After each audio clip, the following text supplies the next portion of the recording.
So Clay, thanks for hosting us for another monthly UnPAC here at your Sydney office. No worries, thanks. It's good to have you guys here. Yeah, it's been a good couple of days. Yeah.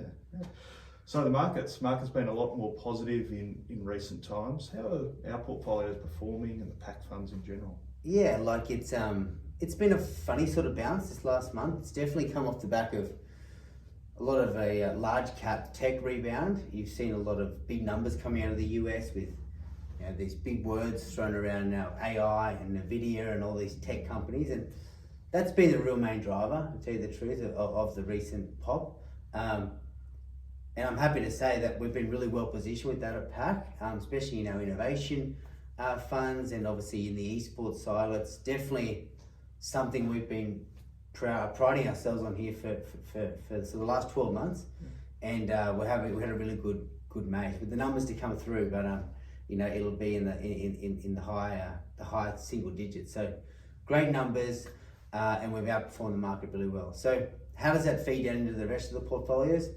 The DMG diversified portfolio, we're up about 0.26% for May, and with CDP was up 0.9, so almost 1%. So really good month, and again that portfolio is positioned really nicely as having more growth assets, and definitely tilted into some more, not only PAC, but like PAC's a small part of that, but some other really high growth managers, Hyperion and other people. Yeah. So it's gone really well, and across the two PAC funds, they were pretty much flat for the month.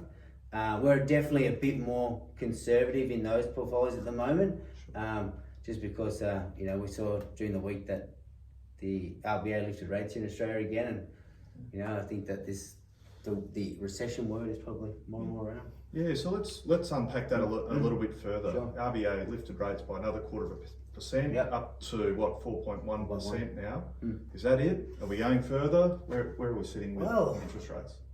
I think this just keeps surprising everyone every Tuesday of the month in Australia, and we've seen a bit of a pause happening globally with the US and other parts, and then look, the consensus was 50-50 it was going to raise this month or not, and I still we were talking about it before that I still feel there could be a few more coming, and why are they doing this? Are they really? I think now this one could really not break the bank, but it could actually start to cause some fractures.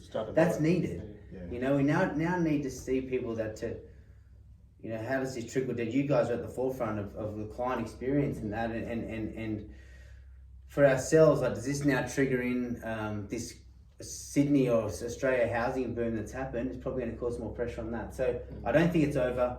Yeah. I think that just Australia is still running at a really high inflation globally, and we're finding it hard to curb it. We're sort of stuck now, and they're trying to just keep pushing levers to sort of almost break it. But yeah, do you think? I mean, I think to some degree they probably were a bit slow on putting them up in the first place, and then they've sort of tentatively done it because they're worried about the implications of recession, all that sort of stuff. But reality is, we're now in a position where it's not working. So, is that pulling the trigger going to be worse? Well, a little bit, but I know what you mean. Now, I agree that they were a bit slow, and let's look at employment. We're still feel fully deployed across Australia. Like, the economy's in bad shape. Like, you know what I mean? We keep sort of still savings that are good in the economy. Like, we're still incomes are high enough, and even though inflation is causing stress there, but it's just this housing boom that seems to kick away. Like, I think I looked at a report yesterday, and wages have gone up. So I think it's like 28% over the past 2 years, and property's up 140%. Yeah, doesn't work. How does that work? Doesn't work. So that's sort of this disconnect that we need to rebalance the world, Australia especially, and so I think the back half of this year, which we've talked about a lot in our investment committee meetings, that it's definitely where we need to start to position that there could be some pressure in the back end of this year in markets. I mean. Very good, very good. So Clay, just one of the questions I had is, we know you're very passionate about, finding different investments and strong investments, and that's a part of what you do. Can you tell us about some of the different sort of investments you're looking at the moment? So we spent a lot of time, myself and the team, going globally, trying to find really different investments that are more, we're trying to get them uncorrelated to indexes right now. We're trying to not have too much exposure to, on the news you see the ASX 200 up and down 3 or 4% or S&P 500. We're trying to find alternative asset class at the moment that can provide a really strong return and a stable return for the long term. For a good example of that is the JP Morgan Transport Fund that we've recently taken an allocation to, and what that is essentially it's a shipping transport fund where they actually own the shipping rights to, let's say BHP is trying to get their iron ore from Darwin to China, then there's obviously mega ships and transport and ports and that whole logistics part of it. BHP don't own those paths. They could easily buy the ships, but they don't. And JP Morgan have actually now owned the rights to every distribution on the shipping for commodities out of Australia into the globe. So why do I like this? Because they're fixed 5 to 10 year contracts with some of the biggest companies in the world. They're getting a 10 to 12% return and they're forward contracts. I like that. Well, I like that as well, because we go through a recession, or the markets go up and down, the ships will still be going. So, exactly. And as we saw in the, I guess even through COVID, the ships stopped going, but the price went from $1,000 a tonne to 5,000. So the money was still there. It just became more expensive. So so it's exactly right. So they're sort of the things that we're trying to look for, and we are exploring some. I continue to like water rights around Australia and those things. We don't own any yet, but I continue to like that asset class and doing some more work on that. Still a lot to do before we bring it to portfolios, but those are the topics we're looking for to try and differentiate our offering. And it's fantastic from our perspective, and most importantly from our clients' perspective, to have that unique exposure to asset classes that we just can't access anywhere else. So it's great.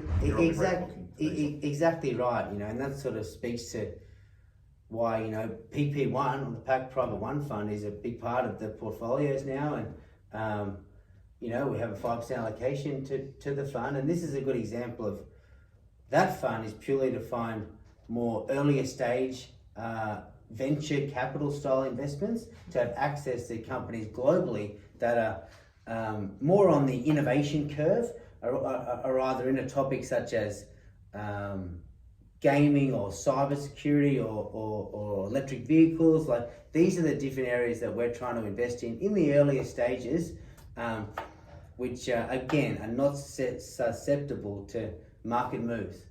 These are more, I'm trying to find quality companies and sectors that we're trying to find the next sector, and you're going to find the next esports or gaming or the next innovative topic. You're going to find in these private markets 10 years before they come to the public market. So that's sort of what we dig deep and try and find. I think that's one of the factors too, and we've talked about it before, where companies are staying private for a lot longer now than they were 20 years ago. Yeah.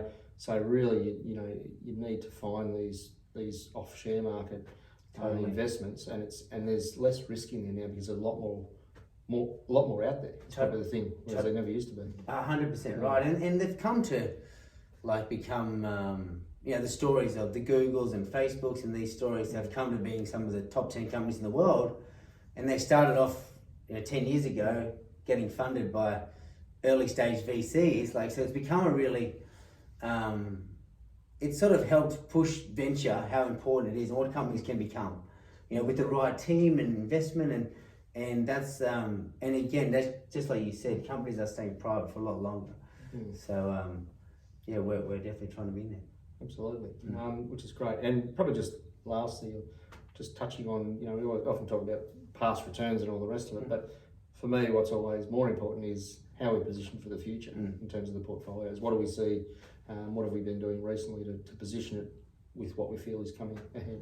Yeah, good point. And we just were down here for our investment committee meetings, which we all sit on, and portfolio construction is at the forefront of every conversation we seem to have. and how do we position our international equities or our domestic or our alternatives spaces? So there's definitely been an increase in the alternatives part of portfolios. And what does alternatives mean? Alternatives essentially is just like that JP Morgan transport fund I spoke about. Those sort of investments are not equities. They're not domestic equities or international. So we definitely have been beefing up that part of the portfolio in the alternatives, trying to find more JP Morgan styles or different alternative investments.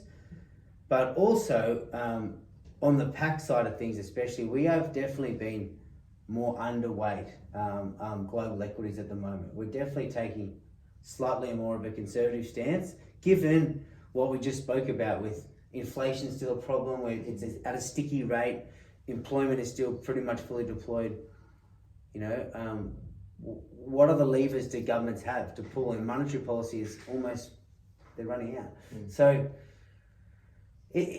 we moved to a more cautious stance at the start of the year, and to be totally honest, this last couple of months in the rebound, like we have missed out on that a tiny little bit, but that's okay because it's only been a rally in these top 5 names. So you know, so I don't feel like we missed out anything. I feel we're still really well placed, and portfolios are in such a strong position. And from a client perspective, it's so comforting to know we're taking the hard calls at times, being a little underweight to that area, but we're about helping our clients achieve their objectives and preserving their capital at the same time. So it's an important mix. And us having these regular meetings and catch-ups, we're on top of it. We'll be ready to make the moves when the time's right. Exactly, and that's the great relationship that we're forming here. We have that we can be nimble, we can be active, you know, because we're a really close team. We have a great relationship with you guys. We sit on our investment committee. Like, if there are, through our PAC risk signals, indicators that look that we need to go underweight or overweight, we can call an ad hoc meeting, all meet down and agree that it's time to pull a trigger today and make a decision. That's important, that we can be nimble and react quickly, you know, be proactive, not reactive. You know, that's the difference.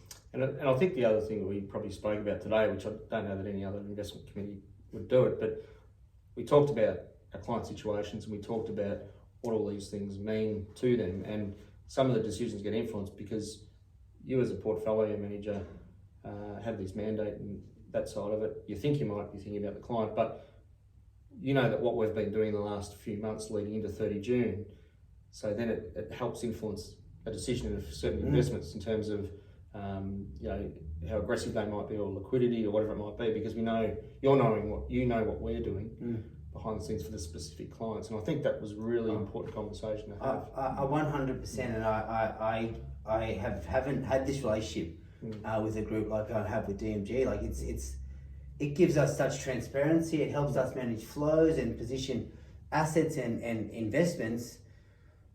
It always should be in the benefit of the unit holders, but sometimes we don't know. We don't know why funds are coming in and out, or liquidity is also this rule that we have in sort of managing a retail portfolio. You have these restrictions, so it's a great relationship, that communication that we have, that we can be on both sides of the panel. Yeah, excellent. Thanks, guys, and it's great to have you here, and please come back. Happy to be here. Thanks for hosting. No worries. Thanks, guys.